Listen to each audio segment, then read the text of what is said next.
সংসারে প্রত্যেকটা জিনিসের নিজস্ব একটা বিশেষত্ব আছে, আর তার বিশেষত্বর জন্যই তাকে বিশেষ গুরুত্ব দেওয়া হয়। যদি কথা বলি অস্ত্রের, যেমন তরোয়াল। তরোয়াল নির্মাণ করা হয়েছে রক্ষার জন্য। কত তাড়াতাড়ি সে সামনে উপস্থিত শত্রুকে নিধন করতে পারে। এবার এই তরোয়ালের কোন গুণটা দেখা প্রয়োজন? সেটার ধার। সেই বস্তুটি নয় যার মধ্যে এই তরোয়াল রাখা হয়। সেইভাবেই যদি আমি কথা বলি বানের, তাহলে এটা প্রয়োজনীয় নয় যে সেই বান কতটা তীক্ষ্ণ, কতটা বলশালী। এটা দেখা প্রয়োজন যে তার আকারটা কেমন। সে কি বাতাস ভেদ করে নিজের লক্ষ্যে পৌঁছতে পারবে? সেটা বেশি গুরুত্বপূর্ণ। সেই জায়গাটা নয় যেখানে সেই বান রাখা হয়। ঠিক সেইভাবে যদি আপনি কোনো মানুষেরই মূল্য বুঝতে চান, তাকে পরখ করে দেখতে চান, তাহলে তার জাতি, তার ধর্ম, তার রূপ, তার আকার, সেগুলো দেখে তাকে পরখ করতে চেষ্টা করবেন না। তাকে পরখ এই সব কিছুর ভিত্তিতে করবেন না। তার স্বভাবটা দেখুন, তার গুণ দেখুন, তার প্রতিভা দেখুন, তার কর্ম দেখুন। কারণ এটাই সেই ব্যক্তির আসল পরিচয়, এটাই হলো তার অস্তিত্ব। যখনই আপনি কোনো নর্তককে শ্রেষ্ঠ নৃত্য প্রদর্শন করতে দেখেন, তখন আপনি কিন্তু এটা ভাবেন না যে সে কোথা থেকে এসেছে, সে কি খায়, ওর বন্ধু বান্ধব কারা। আপনি তার নৃত্য দেখেন, ওর শিল্প দেখেন, সেটারই প্রশংসা করেন, সেটাকেই সম্মান করেন। সেইভাবে এই সংসারে সকলকে সম্মান করুন। আর এই সম্মানের আধার হওয়া উচিত তার গুণ, তার স্বভাব, তার কর্ম, তার রূপ আর তার বেশভূষা নয়। আসুন আমার সাথে ভালোবেসে বলুন, রাধা রাধা। এই সংসার বলে যে কৃষ্ণ হলো মহাযোগী। কেউ বলে যে কৃষ্ণ হলো সাংখ্যযোগের প্রবর্তক, কেউ বলে ভক্তিযোগের, কেউ বলে জ্ঞান যোগের, কেউ কেউ এটা মনে করেন যে অষ্টাঙ্গ যোগের প্রভু হলাম আমি।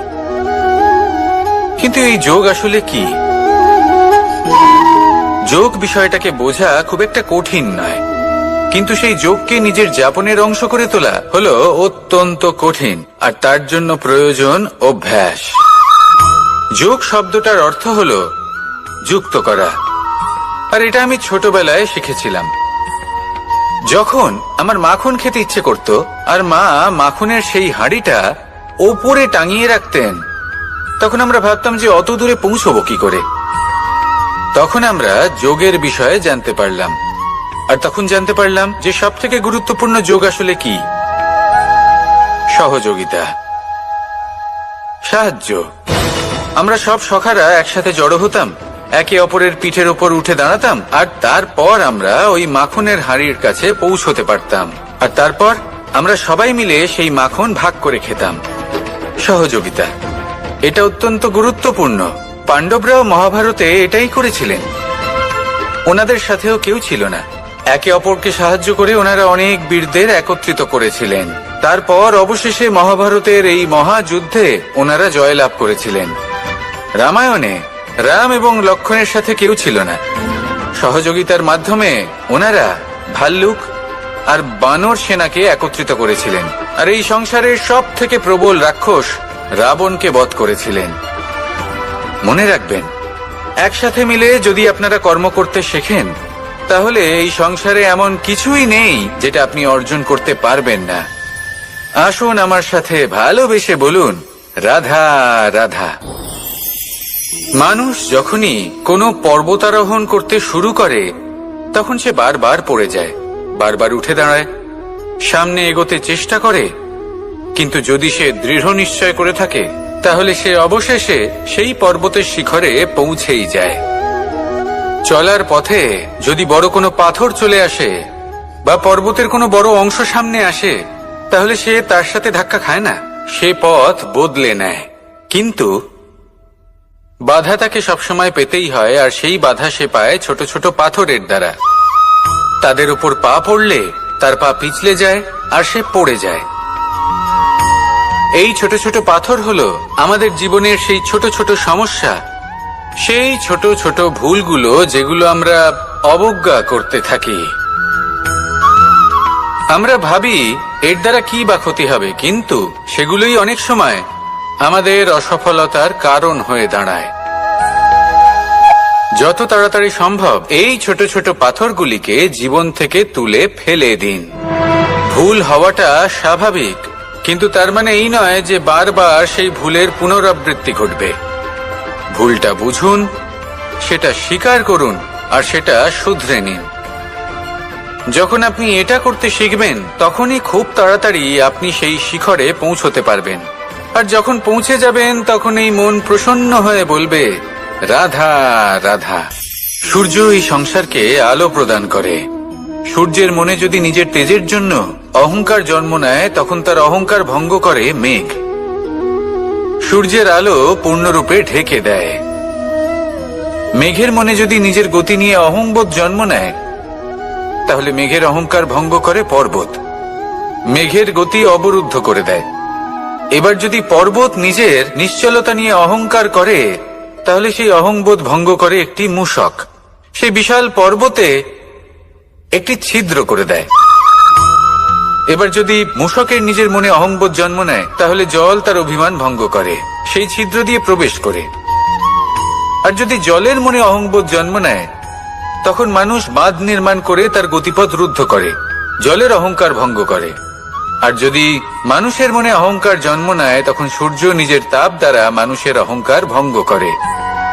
এই সংসারে অহংকার প্রদর্শন করার কোনো প্রয়োজন নেই। আমাদের সবার মধ্যেই কিছু বিশেষ গুণ আছে, আর সবার মধ্যে কোনো না কোনো দোষও আছে। এই প্রকৃতি আমাদের কি শিক্ষা দেয়? কেউ একে অপরের সাথে লড়াই করে না, একে অপরের জন্য বাধা সৃষ্টি করে না, শুধু নিজের কর্ম করে। সূর্য নিজের প্রকাশ দ্বারা বনস্পতি এবং গাছপালাকে জন্ম দেয়। মেঘ বর্ষা সৃষ্টি করে লুপ্ত হয়ে যায়, আবার নির্মিত হয়। পর্বতের সেই নিশ্চলতা সেই বর্ষাকে একটা দিশা প্রদান করে, আর তারপরে তা ধারা হয়ে প্রবাহিত হয়ে যায়। এইসব কি? এইসব একটা সম্পর্ক, একটা চক্রের মতো। সবাই একসাথে নিজের কর্ম করে, তাই এই চক্র আবর্তিত হয়। এটা আমাদেরও করতে হবে, একসাথে মিলে কাজ করতে হবে। কারোর জন্য বাধা হয়ে উঠলে হবে না, কাউকে ছোট মনে করলে হবে না।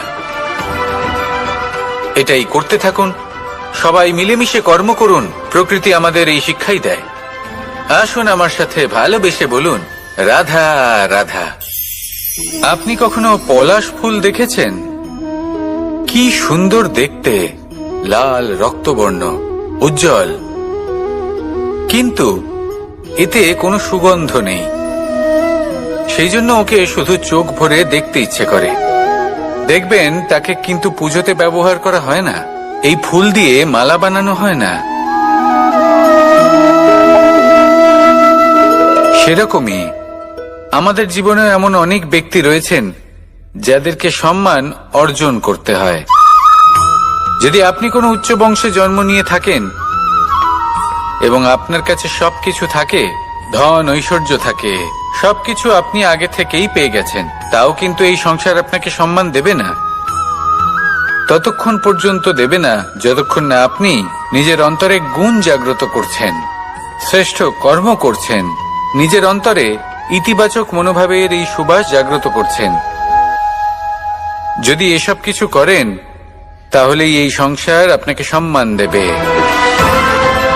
এবার এটা আপনার উপরে নির্ভরশীল যে আপনি কি পলাশ ফুলের মতো হতে চান, নাকি অন্য কোনো ফুল হয়ে উঠতে চান যার সুবাস আছে, যে নিজের সুবাস এই সারা পৃথিবীতে ছড়িয়ে দেয়। আসুন আমার সাথে ভালোবেসে বলুন, রাধা রাধা। সংসারে এমন অনেক ব্যক্তি আছেন যারা নিজেদের প্রসন্নতার জন্য স্বার্থপরতার সীমা পার করে যেতে পারেন। নিজে সুখ লাভ করার জন্য অন্যকে দুঃখ দিতে পারেন। ওনাদের কারোর প্রতি কোনো টান নেই, না সমাজের প্রতি, না আপনজনদের প্রতি, না ঈশ্বরের প্রতি। এবার দেখুন, মানুষ যদি কাউকে ভয় নাও পায়, তাও নিজের কর্মের কথা মনে করে অবশ্যই ভয় পাওয়া উচিত। কারণ আপনি যা কর্মই করুন, তার ফল নিজে থেকে আপনার কাছে আসবেই, নিশ্চিত রূপে আসবে। তার থেকে আপনি পালাতে পারবেন না। কেউ নিজের কর্মফলের হাত থেকে বাঁচতে পারে না। স্বয়ং মহাদেবকেও ওনার কর্মফল ভোগ করতে হয়েছিল। উনি কিছু না ভেবেই ভস্মাসুরকে বর দিয়েছিলেন। তার পরিণামস্বরূপ যেটা হলো যে ওই ভস্মাসুর যাকে মহাদেব বরদান করেছিলেন তার হাত থেকে নিজের প্রাণ বাঁচিয়ে ওনাকে পালাতে হলো। এই সংসারে এমন কেউ নেই যে নিজের কর্মফলের হাত থেকে বাঁচতে পারে। সবসময় এটা ভেবে দেখুন যে কর্মটা আপনি করছেন সেটা শ্রেষ্ঠ কি না। এমন কর্ম করুন যেটা আপনাকে জীবনে এগিয়ে নিয়ে যাবে। নিজেকে সৎ পথে রাখুন, কিন্তু এটাও সুনিশ্চিত করুন যে জীবনে যে কর্ম আপনি করছেন তাতে অন্য ব্যক্তির উপর কি প্রভাব পড়ছে, তাতে উনি দুঃখ পাচ্ছেন না তো। যদি আপনি যা করছেন তাতে সবার মঙ্গল হয়ে থাকে তাহলে আপনার কাউকে ভয় পাওয়ার কোনো প্রয়োজন নেই। না কালকে ভয় পাবেন না মহাকালকে। আসুন আমার সাথে ভালোবেসে বলুন রাধা রাধা।